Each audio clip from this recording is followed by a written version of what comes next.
And thank you. This is Tamara Scott. Thank you for tuning in. It is 10:06. We're a little behind. We apologize. We are in the studio today, and I want to welcome Chris DeBolt. Chris is our interim, at least, producer, if not maybe perhaps our new producer for Truth for Our Time and Tamara Scott Live. Ryan, Sir Ryan, the man behind the glass, who was behind the glass so he couldn't throw things at me when I did things wrong and threw him a curve.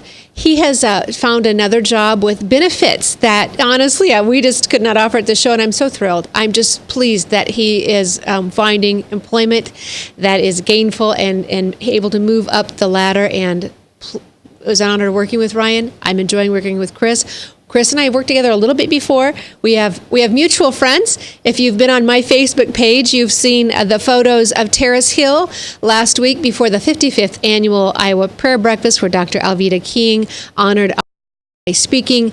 Will Holmes, and myself were able to lead a prayer of reconciliation. And he says we sang. I'll tell you, he sang, and I prayed while he sang. At the Terrace Hill event with the governor, and we thank the governor and Mrs. Branstad for opening Terrace Hill to that group for that reception. It was just a tremendous event. Will has produced a video with Chris DeBolt. And if you listen to 99.3, you heard Will talking about the fact that I gave him that idea. I asked him to do a video to honor police officers last fall when things were so heated in so many different locations of the country. And he did it masterfully, more creatively than I would have imagined, bringing in Chief Police Dana Wingert, Will himself, who looks like this great, big, scary guy. Will's testimony, he was left for dead on the streets of Chicago, a gang member. And here he's working with the police chief in Des Moines, working with him and bringing in kids from Scavo in the video. And the video is called We Fight. You can go online and check out the video, We Fight. Those two have gotten a lot of heat, both of them, for working with the other side for peace. Imagine that. And today, as Chief Wingert is speaking the eulogy of a second officer who lost their life in the line of duty, we stand with Will. I tell you what, I prayed on my way into the studio today for the families of those fallen officers, and also for the families of the passenger in the car and the driver of the other vehicle. So many people are hurting today, and we just come around them, sending up prayers, and I do believe those prayers matter. So thank you, Iowans, for standing so strong as we honor those who have fallen while serving us, and we hold also the families of others who were lost in the same tragedy. We hold them in our thoughts and our prayers. We're going to move right in. I had some announcements on the bills, the Religious Liberty Bill, the Georgia Governor Deal gave his people a raw deal when he refused to hold tight on the Religious Liberty Bill. And then North Carolina standing strong on their transgender bathroom bill. And wouldn't you know it, all those who demand tolerance from the rest of us are not giving it to them, with companies begging for boycotts. How ridiculous and hypocritical is that? Speaking of hypocritical, we're going to be dealing with that on a subject today, the LGBTQ conference that is in your public schools each year. Thousands of kids attend this conference. And joining me today, two guests. Linda Harvey is here. Linda Harvey is a columnist with WorldNet Daily. She's also the founder of Mission America. She's written the book Not My Child, and she's written another book. Linda, what's the name of your second book? Hi, Tamara. It's Maybe He's Not Gay, another view on homosexuality. Very good. And Linda's been in this battle for quite some time as an expert, and actually has written an article on one of the speakers we're going to be talking about, who was in this conference last year in 2015, one of the most controversial and offensive speakers that was there. And so we thank her for joining us. And then a new guest for our show, Representative Bobby Kaufman. Bobby serves as the chair of the Government Oversight Committee, and that committee is investigating the LGBTQ conference. Bobby, thank you for joining me. Good morning, Tamara. Thanks for having me. And Bobby is a farmer. Would you say a farmer by trade? That you're in the tractor, is that correct? I'm literally in the tractor as we speak. Thank you for taking time literally out of the field to join us. We forget that our legislators have lives back home. So thank you for taking time out, one, to join us and to serve the people of Iowa.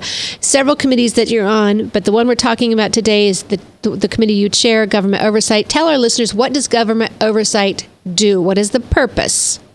Well, it's pretty wide-ranging. It's the only committee that meets year-round. It's the only committee, one of 3 committees that doesn't have a funnel, so it's not subjected to a bill deadline.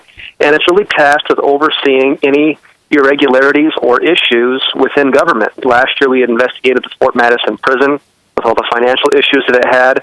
This year, we're not only investigating the LGBTQ conference, but also the troubled Midwest Academy in Keokuk. And it's just the role of the committee, in my opinion, to protect taxpayers and to make sure that there aren't issues such as with what happened at the LGBTQ conference that might be harmful to kids. So tell our listeners, if you would, what sparked the investigation? Well, there were always, over the past year, there had always been some claims out there. And those claims were always accused to be, just a right-wing conspiracy.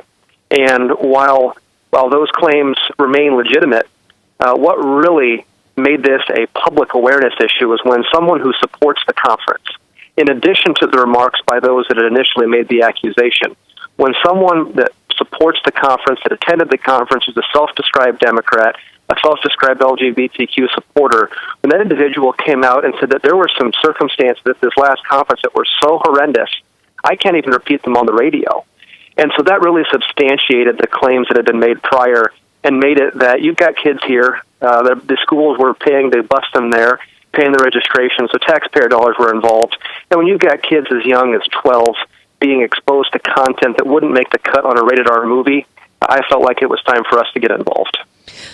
Well, first off, I want to thank you for that, because as we are coming through a presidential race and putting these folks who have volunteered their services, we're scanning them, they're vulnerable, and we're holding them to such high levels. And I have said for quite a while, you will not elect someone of more virtue than you have in your people.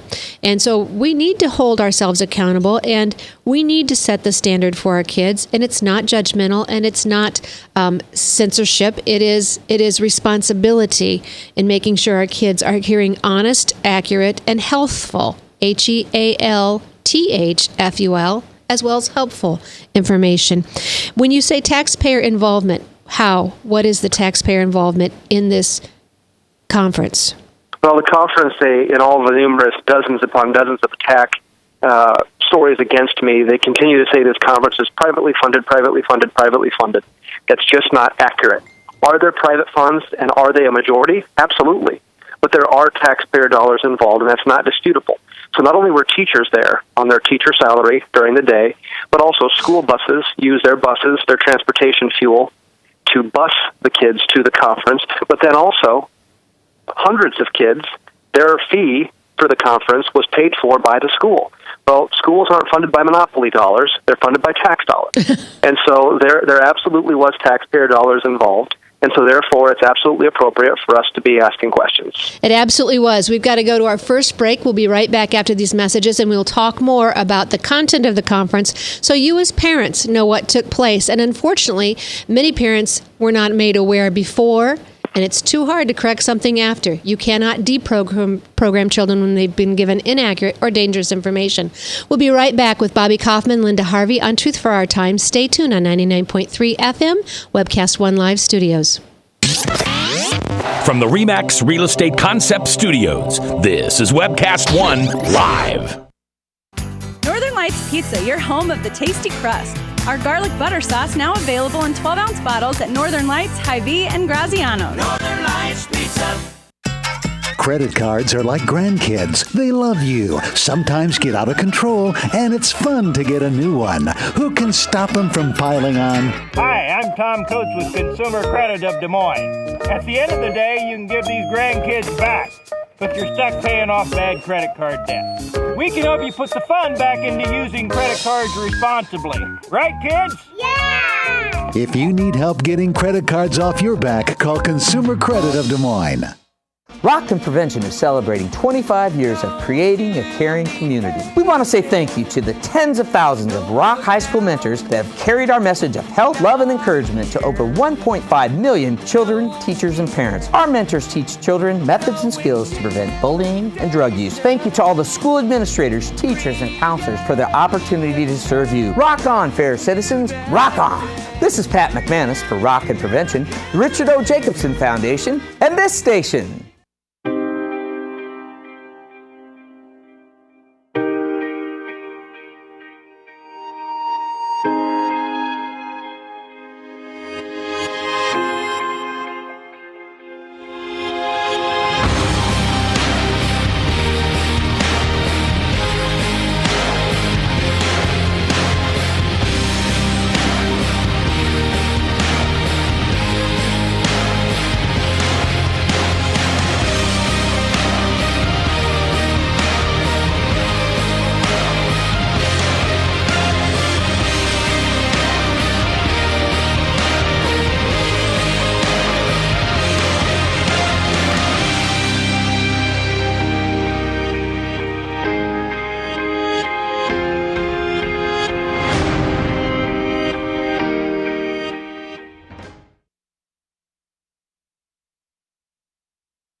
everybody. I brought Northern Lights pizza. And it's got Graziano sausage.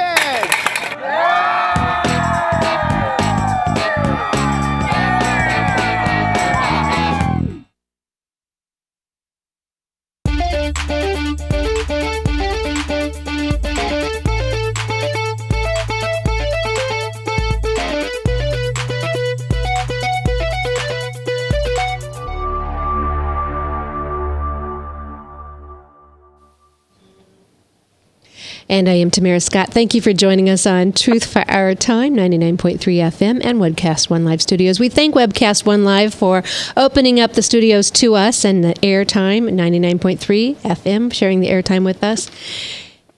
Representative Bobby Kaufman is joining me. He is the chair of the Government Oversight Committee, a representative in the State House of Iowa. Linda Harvey is also on the line. Linda Harvey is a columnist with WorldNet Daily. She's the founder of Mission America, has written books, Not My Child. She's written extensively on cult behavior, the homosexual agenda in the schools. And let me clarify, if you're listening, this broadcast is not to demean anyone. It is not to put down anyone, but we have a responsibility as elected officials and adults to make sure, one, what we do with our tax dollars is wise and of good stewardship, and two, what we teach our children is in their best interest for their health, is healthful and helpful, honest information, accurate information. Representative Kaufman, thank you for joining us again. And so, taxpayer dollars were used directly or indirectly. Groups that support or sponsor this conference, are they tax funded or funded by tax dollars as well? Some, yes. The Iowa State Education Association, ISDA. It's no secret that they get their they get their dollars from fees from teachers who are paid for by the taxpayer. So none of this is direct state appropriations, but they're still tax dollars, and a tax dollar is a tax dollar. So not only were the groups sponsoring partially taxpayer funded, but the actual schools themselves too. So not only we're talking about the accuracy, but the fact that many people who are paying into those taxes, not by choice, but by coercion, then their tax dollars are going out to promote a belief and agenda that they don't espouse, and that's not the role of the public school. Let's talk about some of the content of this conference. I've heard from several attendees of various conferences when they knew that I was going to do this show. We've talked about the school buses, obviously public school kids being there. I'm holding up for those of you who are watching live on Webcast One Live Studio. Oh, and by the way, we are doing this show right now on Fridays at 10. We've been on Wednesdays, but Friday gives us a little less lag time in between the show and when it airs on the radio, so it's a little more accurate for some of you. I'm holding up for those of you who are watching Webcast One Live. This conference, this is the comic book from 2014, and some of the speakers, what was it, Needles? See if I can find their name. I'll look for that. But Representative Kaufman, tell us some of the more egregious things that were taking place at the conference this year. Sure. There was instructions on how to practice safe bondage, to tie people up and choke them up to the point where they're not actually going to pass out. There was instructions on how to use an online app to find the nearest orgy, as well as other things that are actually too graphic for me to comment on. But those are two examples, practicing bondage, and for goodness sakes, finding orgies online. Those are so wildly inappropriate for kids who were as young as 12 to be heard. First off, these are what's the age of consent in Iowa? What's for a minor? I believe it's 18. Is it 18, or is it a little bit younger when someone is involved? I think when someone's younger, I think if you're like 19, the age of consent could be 16. Okay. But either way, kids here were 12, 13, 14 years old, well below the age of any age of consent. And again, some parents didn't even know what their kids were being exposed to. Under the Iowa Code, does this fall under profanity or somehow is it prohibited in the Iowa Code? I believe a lot of what was said was prohibited. The issue is that no one was able to get it on tape, and the casino where it took place didn't have the footage, but based off the accounts I've heard from witnesses, yes, I believe that some of the things that were said were absolutely not allowed to be said under the Iowa Code. In the casino where it took place, does anybody out there also have an issue with that? We're taking kids to a casino, for crying out loud. The whole thing, everything about this is just wrong. If you have any sense of goodness, wholeness, purity, common sense, this should raise the hairs on the back of your neck. I'm holding in front of me some comments from someone who attended, and I can't read them on air, Bobby. I think I would get obviously F words, S words. I would not do this on a Christian radio station, but I think I would have violations on a secular station if I were to talk about some of this. Yeah. Sam Killerman. Linda, you're familiar with Sam Killerman. His website at one point, I know I went on and checked it out, said he uses humor as a social lubricant. So that kind of tells you where he's coming from. What's your exposure to Sam Killerman? Well, Tamara, I wrote an article that laid out the problems with his major effort, which has been to promote this. It's a drawing, but then it's been reproduced into lessons and flyers and material for classrooms and even teacher training materials. It's called the Genderbread Person, and it's a figure of a gingerbread cookie, but it's asexual, as gingerbread cookies are, but it's meant to appeal to even little children, and it points to the whole cookie says, it says this is gender expression. It points to the private parts area and says sex. Then it points to a heart and it says romantic expression. And it's meant to be used to convey the idea that we all are fluid in gender and anything you do is okay. And this is the agenda, as we know, one of the major things that the LGBTQ activists are putting in front of kids, this idea that you can change genders safely, that there are actually people born in the wrong sex body, which doesn't comport with any science we know, and that it's okay even for elementary kids to learn this very, very dangerous idea that's hazardous to children. I mean, it can send you down a road that is incredibly, incredibly high risk. And Sam Killerman, this has been his big thing. So he's got this on this website out there that's and books and so on. And he calls himself a social justice comedian, but I think he's kind of a scam artist. And then, of course, he's very graphic and explicit in everything he does, and that's okay. You know, these kinds of advocates have a long history. I've been following this for 20 years. You've been following it quite a bit. That they don't really think that anything is inappropriate to put before children. And here's another example: your conference. Representative, some of the things that I'm looking at as to notes from various people who attended these conferences over the years, and it's not just one conference. Are people telling you you're just overreacting to one conference that got out of hand? That is the entire center of the defense that they have against it. It just happened one time, one thing, that's it. We know better because we've had people attend various conferences throughout the years, whether it's attacking people in this community, Jan Michelson, Bob Vanderplatz. They even had workshops focused on those two individuals at a previous conference. And so we know that the hate that they spew. This year, is it true? Did you get information that they told kids to slit tires of folks who had bumper stickers supporting same traditional marriage? They went a step further than that. They said that if you see a supporting traditional marriage sticker, to slash their tires. And at one point, I believe it was Mr. Kellerman that said, F the bullies and poison them. How interesting is that when first grade students just this week in the headlines tried to poison another first grade student? I'm not saying it's related in any way, but you can't put this kind of information in front of kids. Obviously, first graders weren't at this conference, but you can't make this mainstream is what I'm saying. You can't talk like that, even if you think you're joking, and expect not to have repercussions. I'm looking at one of the comments. Someone should take all the blank and ship them off on an island. Coco Peru. Did you hear comments about Coco Peru? Yes. I don't remember the specifics of which comments, that individual was responsible for, but I do remember that they were just as graphic as all the others. One of the attendees has texted me and let me know that there were video cameras in this conference this last year in 2015.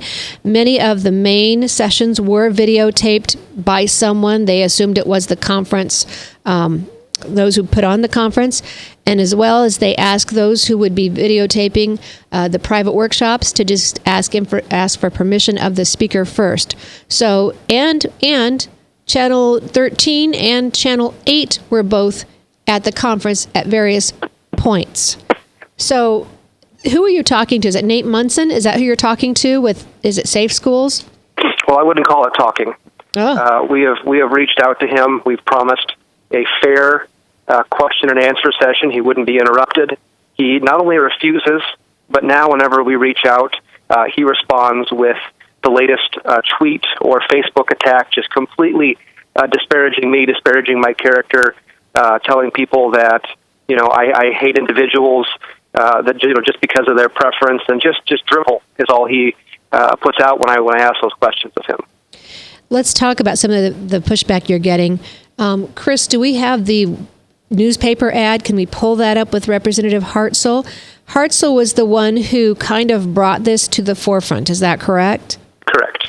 And because of that, he has, there it is for those of you who are watching online, tell anti-gay Greg Hartzell, the Iowa children deserve protection from bullying. Then it's got some quotes in there. And I know I just went on the New Civil Rights Movement, I don't know if it's .org, here in Iowa, writing about this, and they're attacking him all over again, is not even knowing what LGBTQ stands for. If I remember, he stood on the floor and made the point that there are so many definitions and they continue to change that it's impossible to keep up with them. That was his point, not that he didn't know what it was. He was asking his fellow legislators if they knew what it stood for, because it constantly changed. Linda, on the website I looked at, one of the websites you gave me last night, I can't count the number of variations they give us for identity, sexual identity anymore. Oh yes, it's beyond belief, and all of this is supposedly inborn, except that it's fluid. They talk out of both sides of their mouths, and it's all supposedly safe. Your whole entire conference is under the aegis of the Safe Schools Department. I hate to say it, but these folks are quite deceptive, quite misleading, and it starts at even in how they title this. And then their objections are always, if you have any objection to any of this, you hate the kids and you want them to be bullied. Teaching kids sadomasochism and how to go to an orgy is not protecting them from bullying. In fact, it's putting them in harm's way. In fact, all of these behaviors put kids in harm's way, and that is the tragic and foundational irony of all of this. If you evaluated this conference solely, and others around the country that are based on this as well, solely on the basis of what your own Iowa Department of Public Health and the Centers for Disease Control considers to be high-risk behavior, they would not be able to put it on, because all of this is promoting known high-risk behaviors to kids and adults. When I go to one of those websites that you sent to me, and the article Linda wrote is called, is it The Creepy, what is the article you wrote, Linda? The Creepy Cookie. It's on... the creepy cookie about the genderbread person is what I wrote about on WorldNet Daily, and it's also on barbedwire.com. And I've put it on Truth for Our Time Facebook page, so you can get the link there. I will also put up some of these other links that I'm talking about during the show. I'll get those up later today. The website, tamarascott.com, we've kind of got on hold right now, but I'll put them on the Facebook page, Truth for Our Time. I want to get, if I can, to some of these identities. Because when I look through, Linda, I'm not sure I ever saw heterosexual as an identity.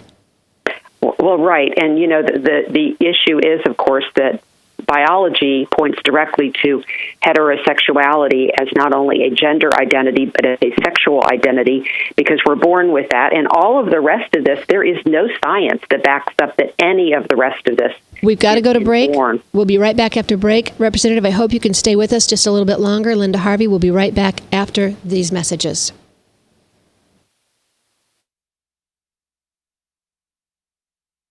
Ounce bottles at Northern Lights, Hy-Vee, and Graziano's. Northern Lights Pizza. I'm Brian Leach, owner of Service Legends, and my position is Chief Talent Officer. I'm Nicholas Wonderscheid. I am Bernie Hobbs. And I'm the Service Manager.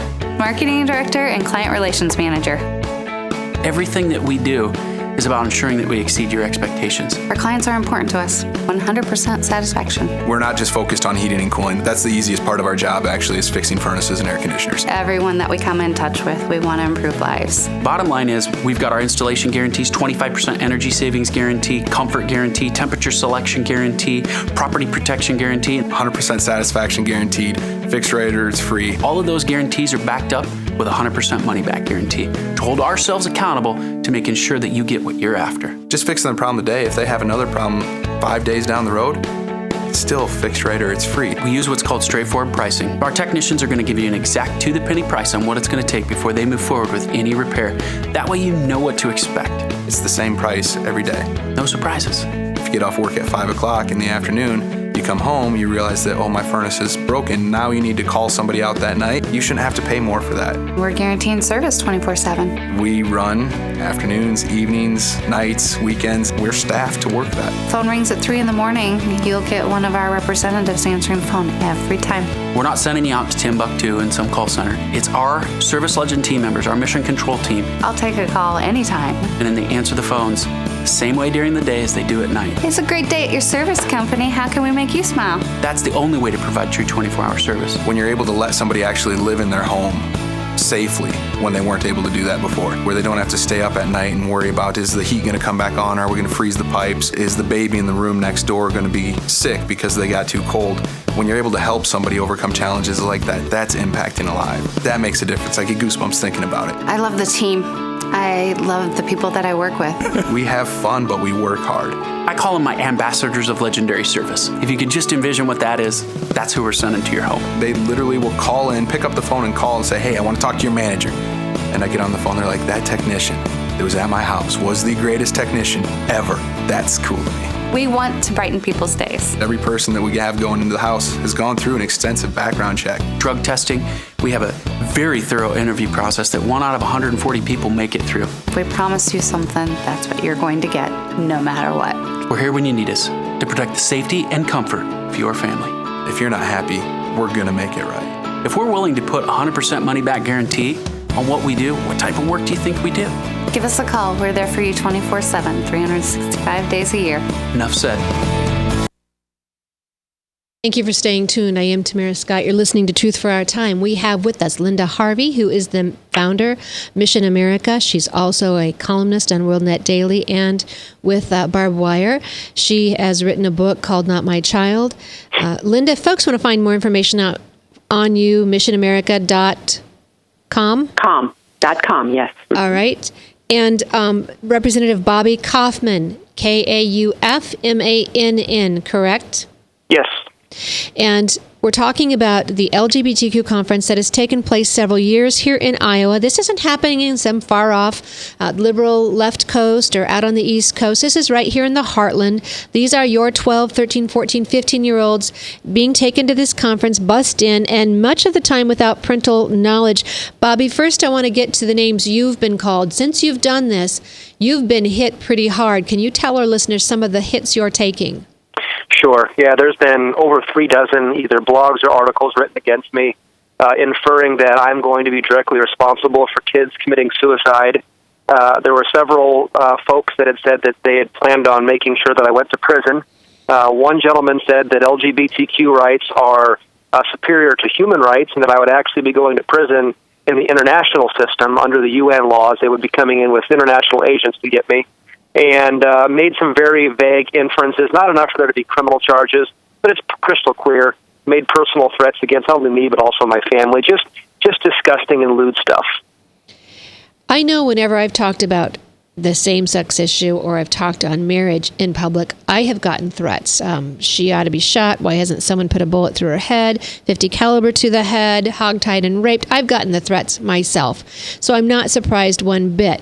But we just folks need to understand what we're dealing with, that the folks who demand tolerance from the rest of us and acceptance are the same folks. One of the attendees has tweeted in that, texted in that one of the speakers told a story of a beautician, a relative who was a beautician and refused to do the hair of one of the clients because they did not support homosexual rights. Isn't that a little bit like a cake baker who got sued? And people are, not only did the government come after the cake baker, now they're coming after their personal savings account because they simply don't agree with the views of the private citizen. We've never in the history of America do I remember government coming after Americans and taking their livelihood because they don't agree with their opinion. We always had the right to expression, the right to liberty, and the freedom of speech. How dangerous is this? So, Bobby, this year, I believe that another bill was submitted asking for parental notification before someone went to a conference?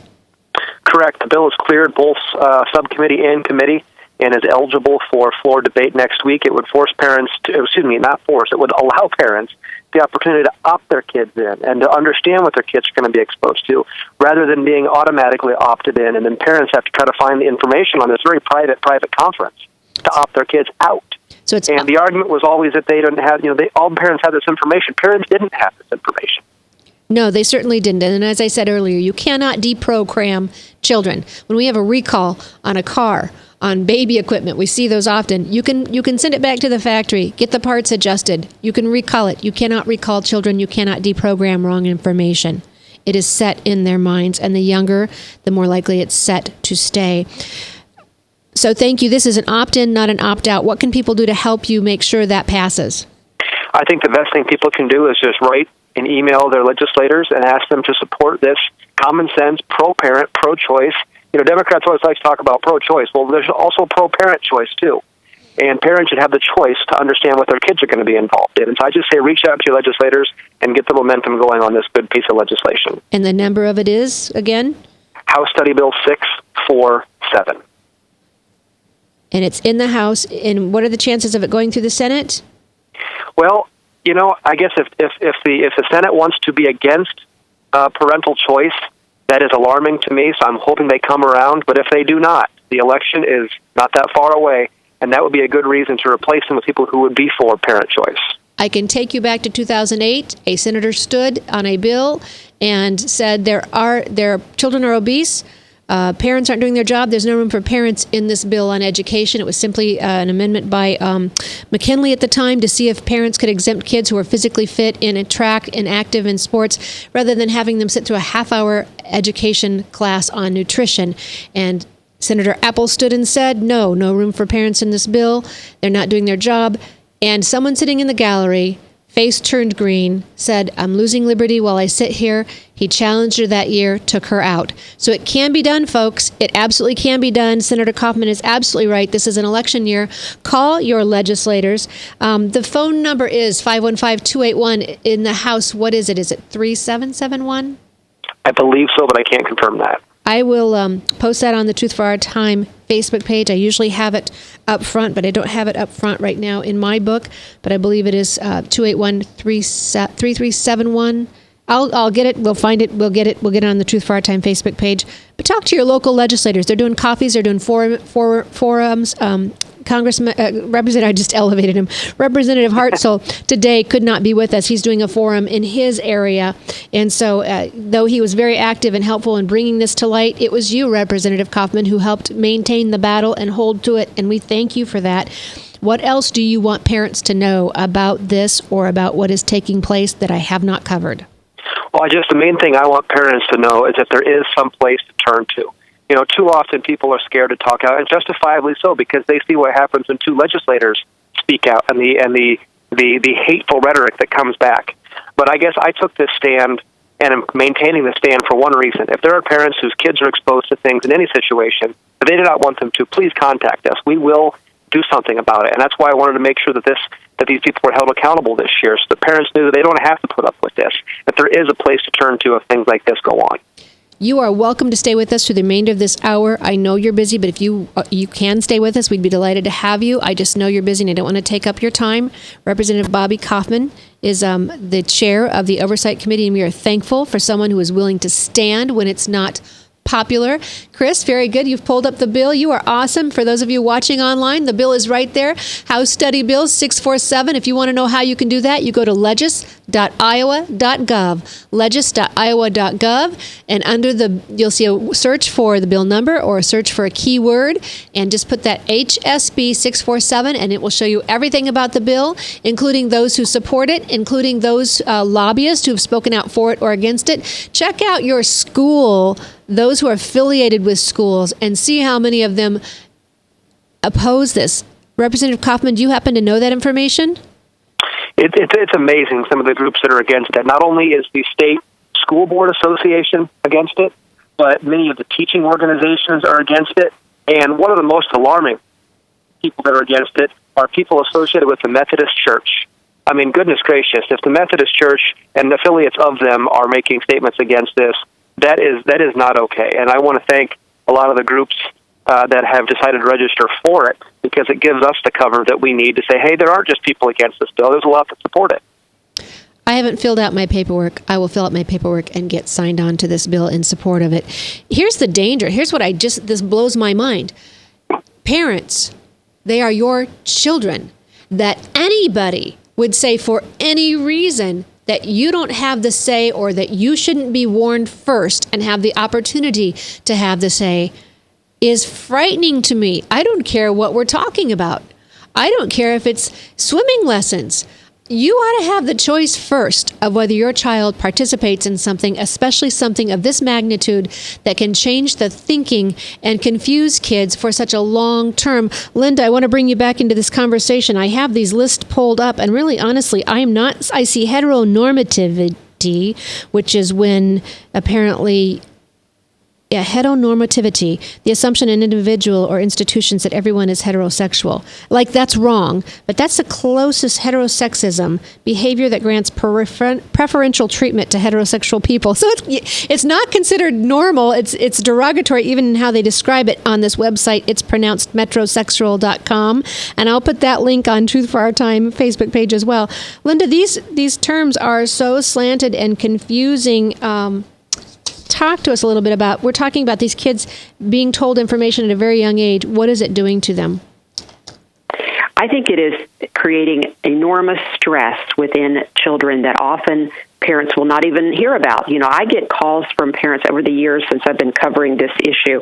I get calls from parents who find out years later, when their kids are in high school, that they had a child. Linda, I've done it to you again. We've got to go to break. I did it to you again. Hold the thought. We'll be right back. Stay tuned, people. You want to hear it. From the RE/MAX Real Estate Concept Studios, this is Webcast One Live. Northern Lights Pizza, your home of the tasty crust. Our garlic butter sauce now available in 12-ounce bottles at Northern Lights, Hy-Vee, and Graziano's. Northern Lights Pizza. Credit cards are like grandkids. They love you, sometimes get out of control, and it's fun to get a new one. Who can stop them from piling on? Hi, I'm Tom Coates with Consumer Credit of Des Moines. At the end of the day, you can give these grandkids back if you're stuck paying off bad credit card debt. We can help you put the fun back into using credit cards responsibly. Right, kids? Yeah! If you need help getting credit cards off your back, call Consumer Credit of Des Moines. Rockton Prevention is celebrating 25 years of creating a caring community. We want to say thank you to the tens of thousands of Rock High School mentors that have carried our message of health, love, and encouragement to over 1.5 million children, teachers, and parents. Our mentors teach children methods and skills to prevent bullying and drug use. Thank you to all the school administrators, teachers, and counselors for the opportunity to serve you. Rock on, fair citizens. Rock on. This is Pat McManus for Rockton Prevention, the Richard O. Jacobson Foundation, and this station.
Hey everybody, I brought Northern Lights Pizza! And it's got Graziano sausage!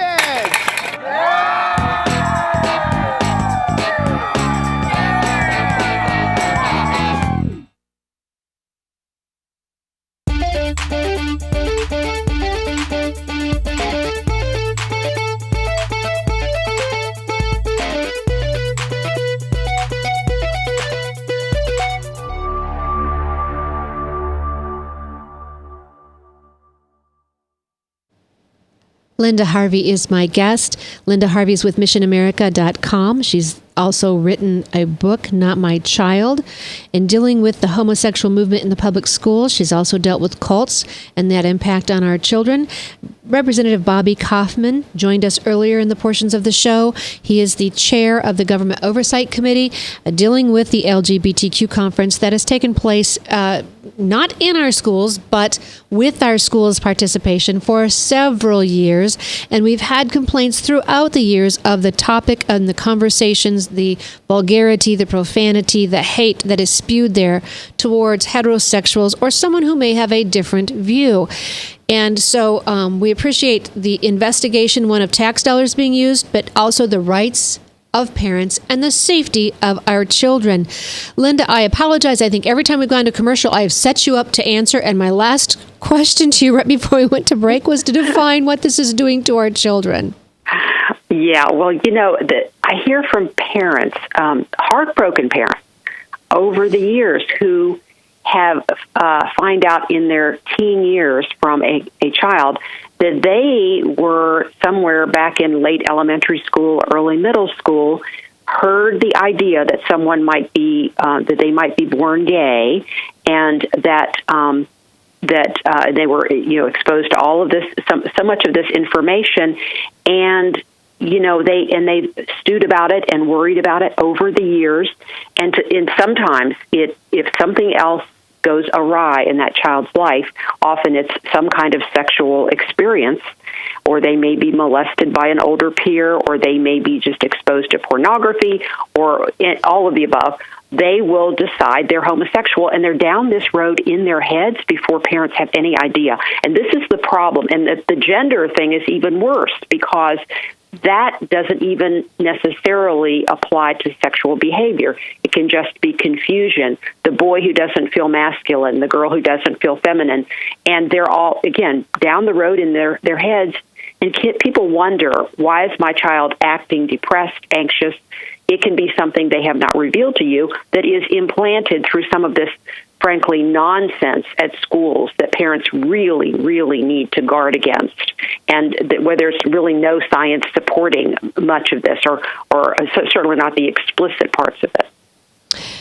I can substantiate your story because I went to the public schools. I volunteered in every building in the district because I had children in every building in the district. I volunteered somewhere. And not only were teachers telling me, can you be here this specific day, this is going to go down. And they didn't feel like they could say something because they would face retribution. So they would have me come in. But I had gone to the biology/science health teacher who I grew up in the neighborhood nearby. Families knew each other, think well of each other. And I went to her as a teacher and I said, is there going to be anything in this classroom that my child should not hear, that I would have an issue with, that would be dangerous, or that would be in contradiction to our beliefs as a family? No. No, I assure you, no. Then I got this phone call, and I wrote for a local newspaper. I got a phone call. Tamara, have you seen the test yet that went out to our students, sexual harassment test? I said, no, I had not. I called the school. They said it hadn't gone out. It wasn't going to go out. I called the parent. I said it didn't go out. She said, well, I've got it here with young man's name on it. His name's on it right here in my hand. It did go out. So I called the school back. I said, it did go out. They said, well, yes, it went out to one class. Went out to one class, but not the others, just because we had a substitute situation. But I couldn't get answers, and they kept telling me, you're the only person that cares. You're the only person who's calling. So I called my husband. I said, you either come home, help me clean the house, or you head to the hotel, you see what you can do to get me a room there, because I've got people who want to meet. They want to talk about this. In 2 days, 50-some parents showed up, men in suits, women with babies. They were furious. It wasn't just the 4th grade quiz, Linda, which if you've got folks in the car, listeners, you may just change the channel like you're looking here just a little bit and then come right back. The questions on this exam going to 4th and 5th graders: if a girl's been sexually abused, it's okay to call her a whore. My son didn't even know what that term was. I exposed him when I asked him about this quiz. It's expected that boys will try to grab girls' body parts. Girls like to be teased, especially about their bodies. It was agree or disagree, trying to teach kids sexual harassment. Instead of saying what's wrong, or instead of saying this is good behavior, anything else is not acceptable, they taught them every degradable wrong tactic and put it in their heads. When we talked about this, it came out that other things were happening in the 8th grade classroom. I asked one of my children at the time, who was in 9th grade, did you have anything happen in your classroom? The student broke down. My child broke down in tears. Yes, it was horrible, Mom. You have no idea what was said to us when we went to our lockers. I said, why didn't you say something to me? You went to my teacher, Mom, and you said it would be okay. I thought you wanted me in that class. Exactly. That's it, Tamara. There is implicit, our children are getting the idea that the adults have decided that this must be okay. There is an implicit approval. And that's the insidious part that parents are not understanding. And that the LGBTQ and all of the sex ed people are saying, well, the kids will hear this stuff in the hallway. But that's not implicit approval. It's a different dynamic, and it has a different effect on a child. It absolutely does. And I called the school back in the elementary level, and I said, I want to know, if I come to the playground and I start asking these kids these same questions, and I name these questions, are you going to have me removed? Absolutely. I said, would you have me arrested? Probably. I said, then why is this teacher who gave this exam not facing charges? Because she has even more credibility in the classroom than I do. Mm-hmm. Yeah. Linda, our kids are being poisoned as we sit here as parents. I don't understand how parents can think that everything's okay when you send your kids to a classroom with someone you really don't know. You don't know their views, you don't know how they're going to respond or what they're going to say, and you can't be there for every word. These are your children. Linda, 30 seconds on the way out. What would you say to parents? Well, one of the things I want to make sure people think about is the Day of Silence, which is the Pro-Homosexual Day coming up Friday, April 15th. Check out doswalkout.net, which is a coalition of groups, because this is the day when all of this comes to the forefront. Sympathy for homosexuality and gender confusion, all in the name of bullying, and it just plants in the kids' minds that this is okay and it has been approved by the adults in charge. That's the one thing I would like to say, and that parents stand up for your kids, and you do have a choice in what is put before your children. You have a responsibility as well. We are out of time. Thank you, Linda Harvey, Bobby Kaufman. You've been encouraged, folks. Now never be complacent.